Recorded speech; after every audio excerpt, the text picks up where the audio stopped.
Hi guys, thank you so much for watching my channel The Witty Turtle, and today we are going to start with illustration number 14, and the question says at limited engineering company having 25 different types of automatic machines.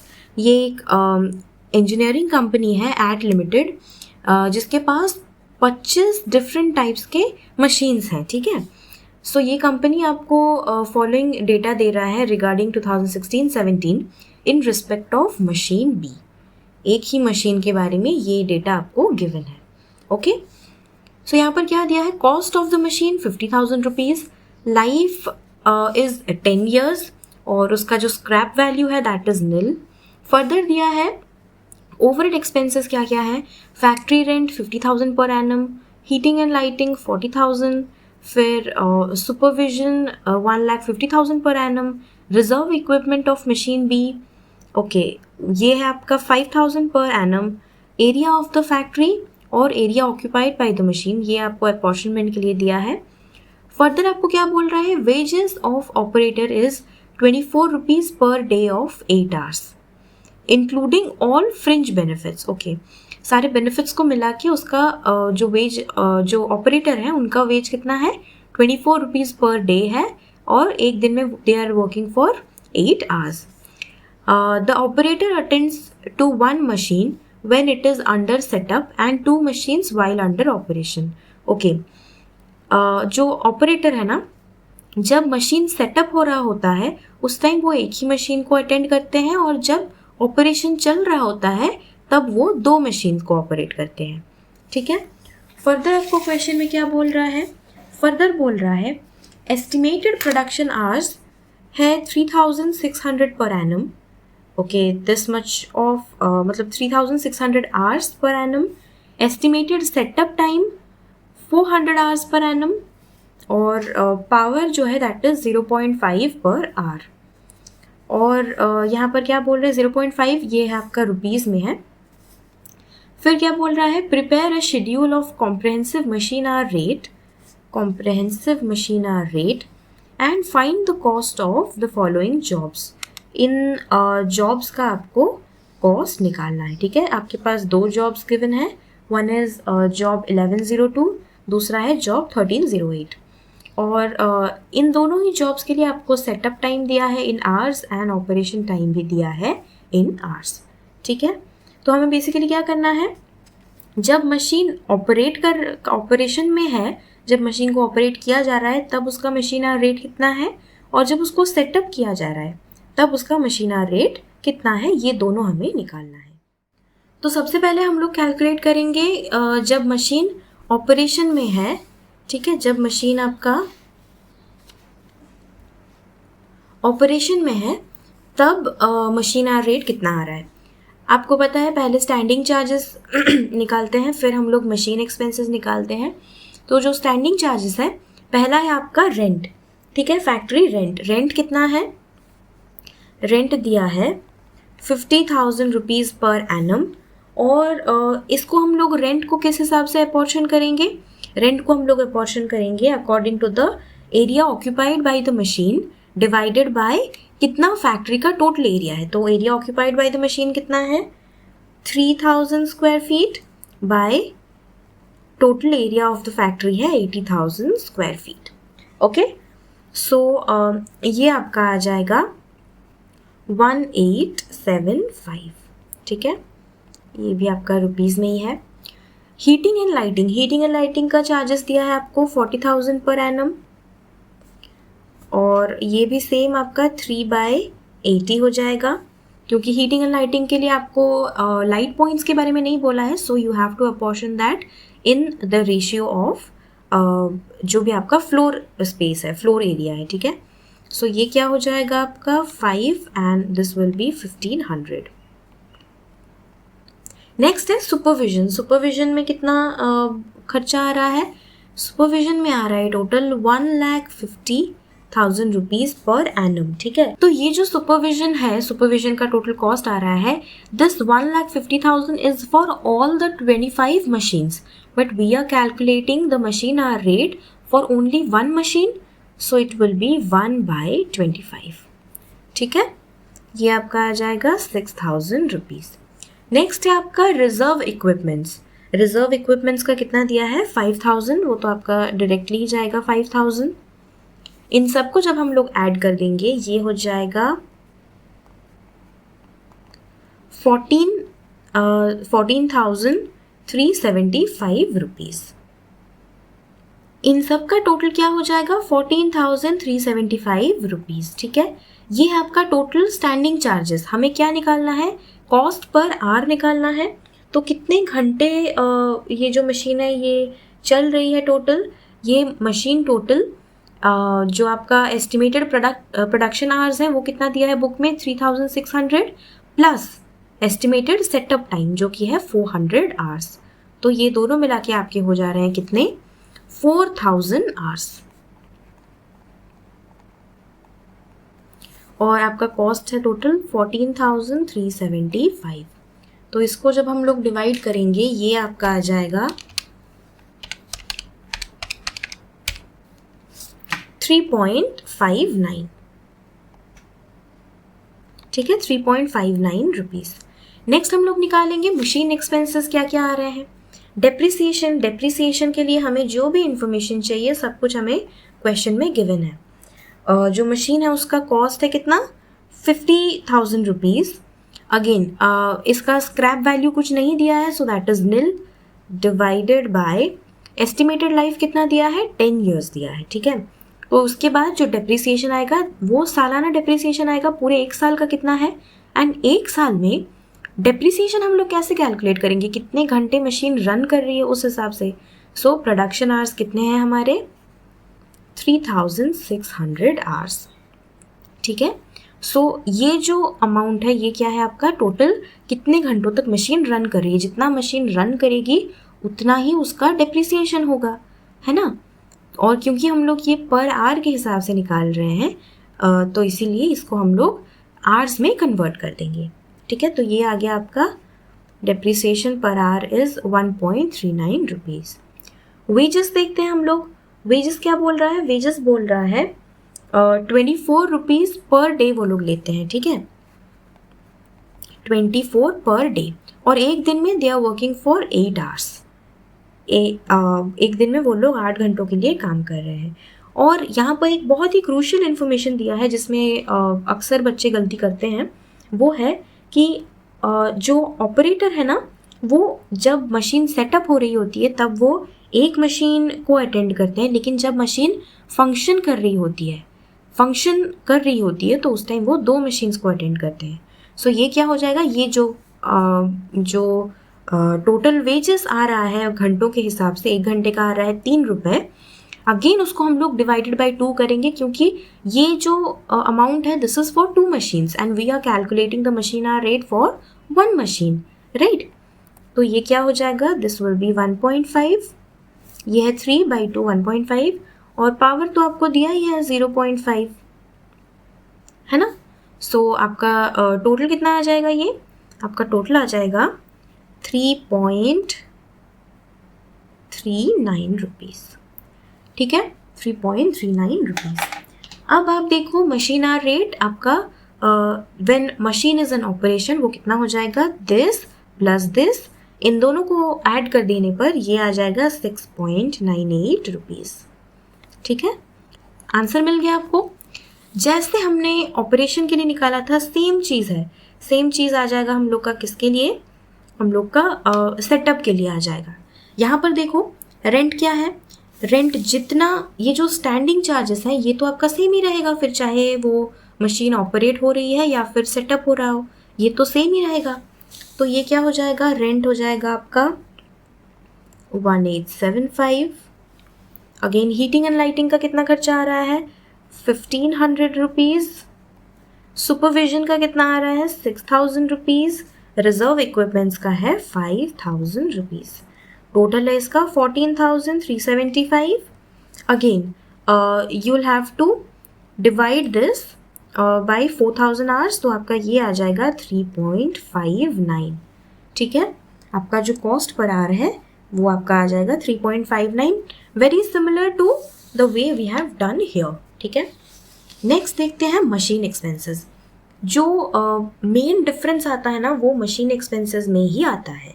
Machine expenses में भी जो depreciation है, depreciation क्या था आपका 50,000 cost था, minus आपका जो स्क्रैप वैल्यू है जो कि यहाँ इसके केस में नील है, so divided by 10, again divided by 3,600 hours, ये आपका आ जाएगा 1.39 रुपीज़। वेजेस, यहाँ पर जो सबसे बड़ा चेंज आता है वो दैट इज रिगार्डिंग वेजेस ही, ठीक है। वेजेस क्या है 24 रुपीज़ पर 8 आवर्स, और क्योंकि ये हम लोग देख रहे हैं जब मशीन सेटअप हो रही है तब क्या है, तो सेटअप के टाइम तो वो एक ही मशीन पर ध्यान देता है। सो ये जो वेज रेट है this is for 1 machine only, तो ये क्या हो जाएगा, ये हो जाएगा 3 रुपये, राइट। पावर क्या है, पावर कितना कंज्यूम हो रहा है, खुद सोचो। इस केस में पावर आपका कंज्यूम हो ही नहीं रहा है, ठीक है, ये आपका नील है क्योंकि मशीन सेटअप हो रही है, तो सेटअप के टाइम तो आपको मशीन रन नहीं करना है, तो आपका पावर कंजम्पशन 0 हो जा रहा है। तो इस केस में टोटल कितना आ जाएगा 4.39, ठीक है, 4.39 है आपका मशीन एक्सपेंसेस। जब हम इन दोनों को ऐड कर देंगे सो मशीन आवर रेट आपका कितना आ जाएगा 7.98 rupees, 7.98 rupees. I hope this is clear to you and you have understood this question till here, okay? इसके बाद हम क्या देखेंगे, यहाँ पर क्वेश्चन में आपको और भी बोला है you have to find the cost of the following jobs. तो यहाँ पर हमारे पास 2 जॉब्स हैं, एक है जॉब 1102, दूसरा है जॉब 1308। तो यहाँ पर आपको क्या करना है, you have to calculate the cost of the jobs. तो जो पहला जॉब है जॉब 1102, उसका कॉस्ट कैसे निकालेंगे हम लोग, देखो यहाँ पर 2 तरह के कॉस्ट हैं, एक आता है आपका सेटअप कॉस्ट और दूसरा आता है आपका ऑपरेशन कॉस्ट। तो इसीलिए तो हम लोगों ने इसका 2 अलग अलग कैलकुलेशन किया है। सो फॉर जॉब 1102 मशीन कितने आवर्स के लिए सेटअप होती है, सेटअप करने के लिए कितना टाइम लगता है 80 आवर्स लगता है, ठीक है, और जॉब 1308 के लिए 40 आवर्स लगता है। तो सेटअप कॉस्ट कितना है, सेटअप कॉस्ट कितना है, सेटअप कॉस्ट है आपका 7.98, तो ये हो जाएगा 7.98। और ऑपरेशन कॉस्ट, ऑपरेशन में जब है मशीन तो पहले वाले जॉब के लिए वो 130 आवर्स रन कर रही है और दूसरे वाले जॉब के लिए 160 आवर्स रन कर रही है, ठीक है। तो यहाँ पर आपका जो ऑपरेशन कॉस्ट है that is how much, that is 6.98, ये हमने टोटल निकाला था ना अभी 6.98, सो ये हो जाएगा आपका 6.98। So what do you need to do now, you just simply need to multiply these। ये आ गया आपका 638.4 एंड दूसरा वाला आ जाएगा इसका 40 into 7.98 319.20 and similarly operation cost जब आप इसको मल्टीप्लाई करेंगे तो ये आ जाएगा 907.4 और ये थोड़ा ज़्यादा आएगा क्योंकि ज़्यादा आवर्स तक रन कर रही है, तो ये हो जाएगा आपका 1106.80, ठीक है। और total cost of the job कितना हो जाएगा, इन दोनों को ऐड कर दो, ऐड करने पर ये आएगा 1545.8 एंड दिस विल बी 1436.0, ठीक है। ये क्वेश्चन थोड़ा सा लेंदी क्वेश्चन था, लेंदी नहीं बोल सकते हम लोग इसको, ये क्वेश्चन थोड़ा सा वो क्वेश्चन था जिसको समझना बहुत ज़रूरी रहता है। और इसके बाद जो बाकी 3 क्वेश्चन आज हम लोग करने वाले हैं वो सब इजी क्वेश्चन हैं जो कि हम लोग बुक से ही करेंगे। नेक्स्ट जो क्वेश्चन हम लोग करने वाले हैं दैट इज इलस्ट्रेशन नंबर 15। इसमें बोल रहा है गैंजल्स printing company has 3 operating departments. पहला है प्रिंटिंग एंड बाइंडिंग, दूसरा है लिथोग्राफिंग, तीसरा है engraving. The company has a job order cost system using a single predetermined expense rate. The management has been made aware of the deficiencies of using such a rate okay, तो management को बताया गया है कि ऐसा rate use करने के क्या क्या डीमेरिट्स हैं, ठीक है, and is now interested in departmentalising factory overheads. Okay, so अब जो मैनेजमेंट है वो अभी कन्विंस्ड है कि नहीं, उनको प्री डिटरमाइंड एक्सपेंस रेट नहीं करके डिपार्टमेंटलाइजेशन करके फैक्ट्री ओवरहेड निकालना चाहिए। तो एक स्टडी है जो रिवील ये करता है कि जो डिपार्टमेंट 1 है, it has 3 similar machines representing a large investment. Department 1 में क्या है, 3 एक ही जैसे सिमिलर मशीन्स हैं जो कि जिसके ऊपर बहुत ज़्यादा इन्वेस्टमेंट हो रखा है, and it calls for high repairs and depreciation charges. Obvious सी बात है, अगर 3 सिमिलर मशीन्स हैं जिसके ऊपर बहुत ज़्यादा हैवी इन्वेस्टमेंट हुआ है, जिसका कॉस्ट बहुत ज़्यादा है, तो जाहिर सी बात है उनका जो रिपेयर होगा, रिपेयर एंड मेंटेनेंस, वो उसका खर्चा बहुत ज़्यादा आएगा।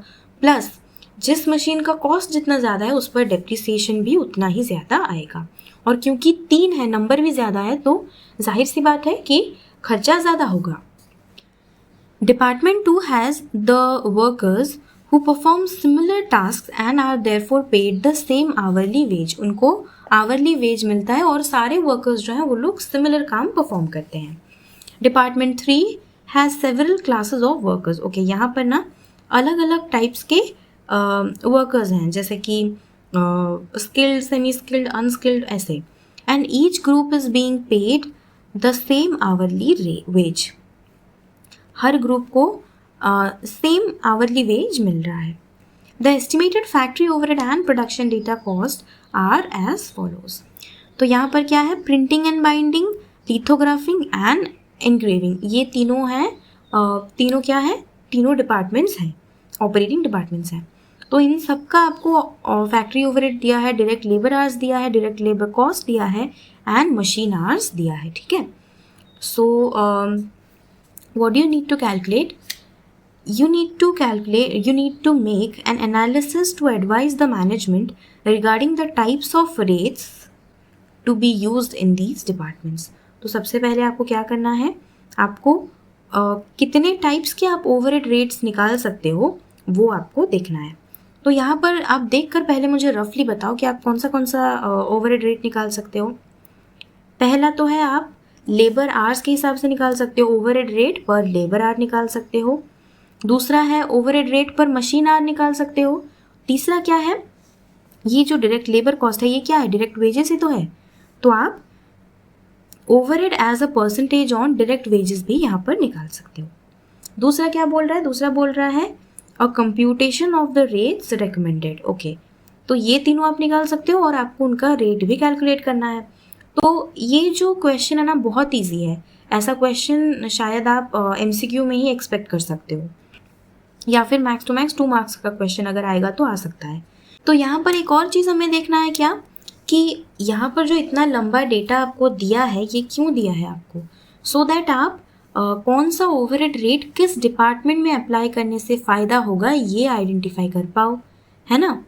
तो आप यहाँ पर देखो ये क्या है, ये आपका मशीन सेंटर्ड डिपार्टमेंट है, ठीक है। यहाँ पर मशीन में ज़्यादा इन्वेस्टमेंट हो रखा है। सो यहाँ पर आप कौन सा मेथड यूज़ करोगे, यहाँ पर आप यूज़ करोगे मशीन आवर रेट, यानी कि ओवरहेड रेट पर मशीन आवर कितना आ रहा है वो आपको देखना पड़ेगा। सो ये कौन सा डिपार्टमेंट है, डिपार्टमेंट 1। डिपार्टमेंट 1 में आपका जो टोटल फैक्ट्री ओवरहेड आ रहा है वो कितना है, 40,000 रुपीज़ है। और आपको किस फैक्टर से, किस एलिमेंट से आपको उसको डिवाइड करना है, मशीन आवर से डिवाइड करना है, जो कि आपको दिया है यहाँ पर 20,000 रुपीज़। तो क्या आ जाएगा आपका, फैक्ट्री ओवरहेड पर मशीन आवर्स 40,000 बाई 20,000। आंसर देख लेते हैं, वही किया है यहाँ पर 40,000 by 20,000, that is 2 rupees per hour. Next कौन सा डिपार्टमेंट है, सेकेंड डिपार्टमेंट, जहाँ पर जो वर्कर्स हैं वो लोग सिमिलर टास्क परफॉर्म करते हैं और इसीलिए उनको सेम आवरली वेज के हिसाब से उनको मिलता है, ठीक है। तो यहाँ पर क्या करोगे आप मुझे देखकर बताओ। हमारे पास और 2 रास्ते बचे हैं, पहला है लेबर आवर्स वाला, दूसरा है डायरेक्ट वेजेस और you can say direct labour cost वाला। तो यहाँ पर कौन सा वाला एप्लीकेबल होगा, देखो यहाँ पर एप्लीकेबल होगा आपका ओवरहेड रेट पर लेबर आवर वाला, ठीक है। तो दूसरा डिपार्टमेंट कौन सा है? लिथोग्राफिंग। यहाँ पर फैक्ट्री ओवरहेड कितना आ रहा है? 68,750। Now you have to divide this by total direct labour hours. Total direct labour hours कितने हैं? 20,000 है ना? सो आप अगर ओवरहेड रेट पर लेबर आवर कितना आ रहा है निकालोगे तो दिस डिवाइडेड बाय दिस कर दोगे, ठीक है। और ये आपको दूसरे वाले डिपार्टमेंट में ही क्यों करना है? वो आपको इसलिए करना है क्योंकि यहाँ पर जितने भी वर्कर्स हैं ना वो लोग सेम टास्क कर रहे हैं और उनको हर घंटे सेम अमाउंट का पैसा मिल रहा है, सेम अमाउंट का पैसा मिल रहा है। तो उनको कितना मिल रहा है? तो जो सेम अमाउंट का उनको पैसा मिल रहा है, इसीलिए यहाँ पर हमारे लिए सबसे कन्वीनियंट रहेगा हम लोग डायरेक्ट लेबर आवर्स वाला मेथड चूज करें। तीसरा क्या है? तीसरे डिपार्टमेंट में क्या हो रहा है? सेवरल क्लासेस ऑफ वर्कर्स हैं और हर ग्रुप में same, each group being paid the same hourly wage. तो यहाँ पर हम लोग कैसे डिवाइड करेंगे इसको? इसका टोटल खर्चा है 1,20,000 डिवाइडेड बाय आपका डायरेक्ट लेबर कॉस्ट कितना है, डायरेक्ट वेजेस कितना है देख कर बताओ, 80,000। तो ये हो जाएगा 1,20,000 बाय 80,000 मल्टीप्लाइड विथ 100। तो वो आपका कितना आ रहा है?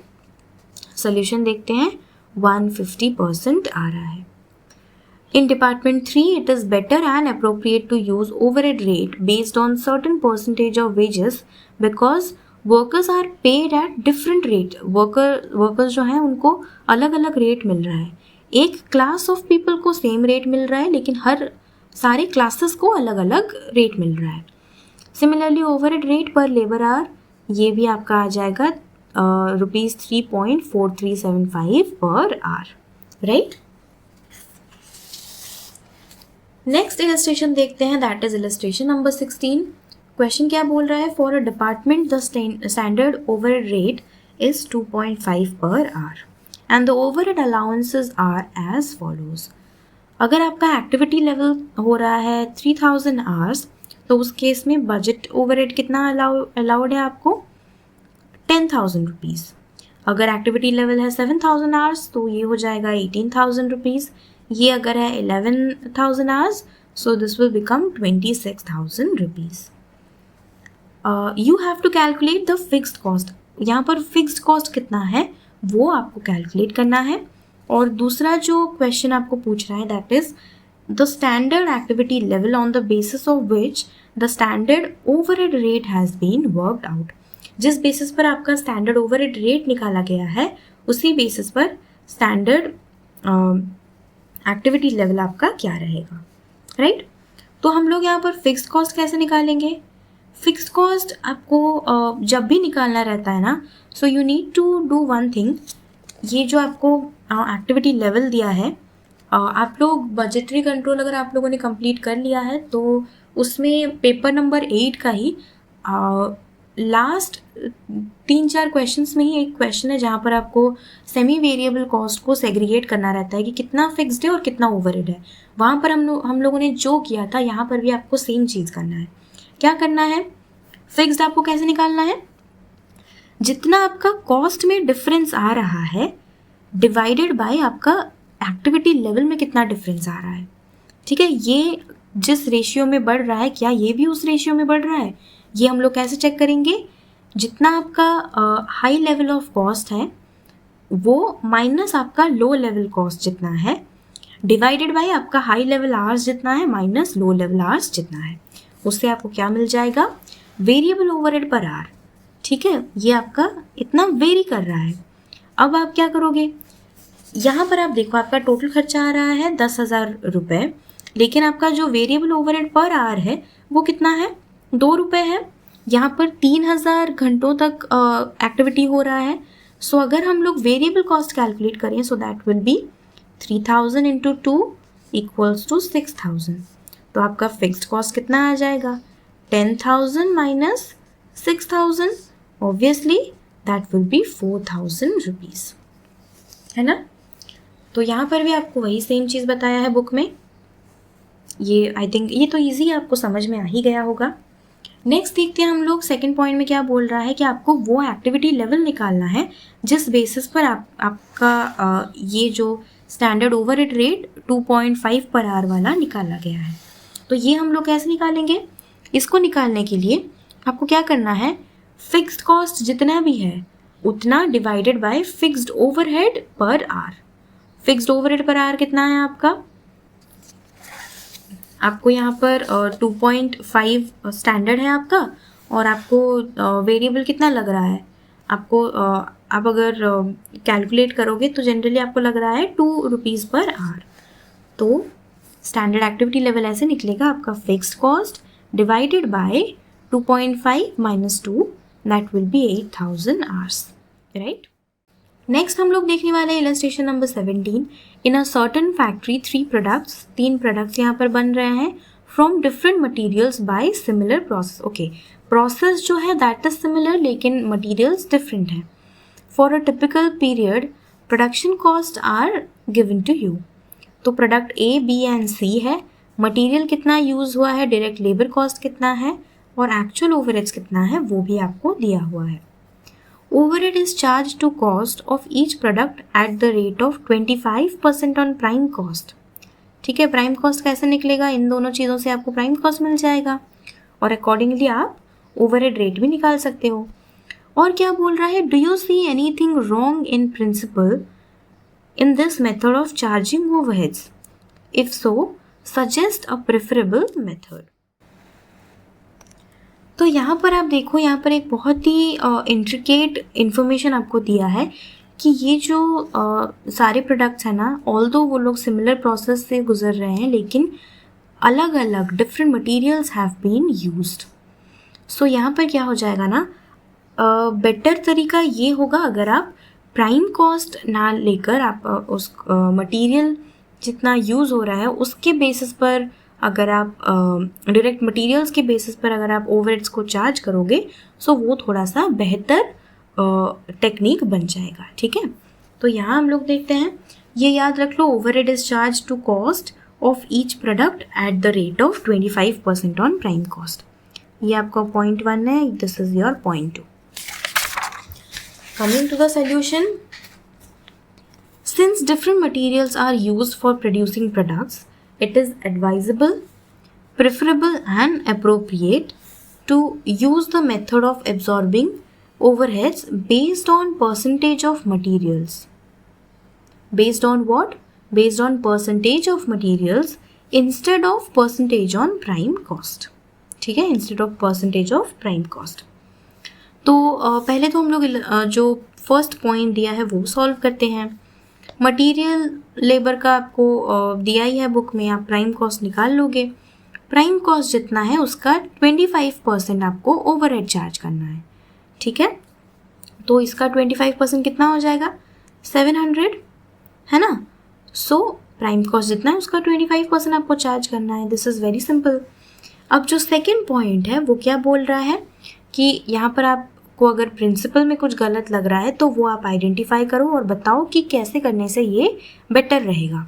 तो हम लोगों ने देखा कि अगर हम लोग method of absorbing overheads based on percentage on materials अगर देखेंगे तो हम लोग कैसे करेंगे, percentage of overheads on material cost. Overheads कितना है आपका 700 डिवाइडेड बाय मटेरियल्स कितना है 1600 into 100। Again this multiplied with this divided by 2000 multiplied with 100। तो यहाँ पर आपका परसेंटेज आ जाएगा तीनों ही प्रोडक्ट्स के लिए। ठीक है, I hope this question is also clear to you. अगर आप लोगों को मेरा ये वीडियो पसंद आया तो प्लीज़ इस वीडियो को लाइक कीजिए, अपने CMA इंटर के दोस्तों के साथ शेयर कीजिए और मेरे चैनल द विटी टर्टल को सब्सक्राइब कीजिए। और बहुत जल्द मैं 1000 सब्सक्राइबर्स तक पहुंच जाऊंगी। प्लीज़ मुझे हेल्प कीजिए 1000 सब्सक्राइबर्स तक पहुंचने के लिए।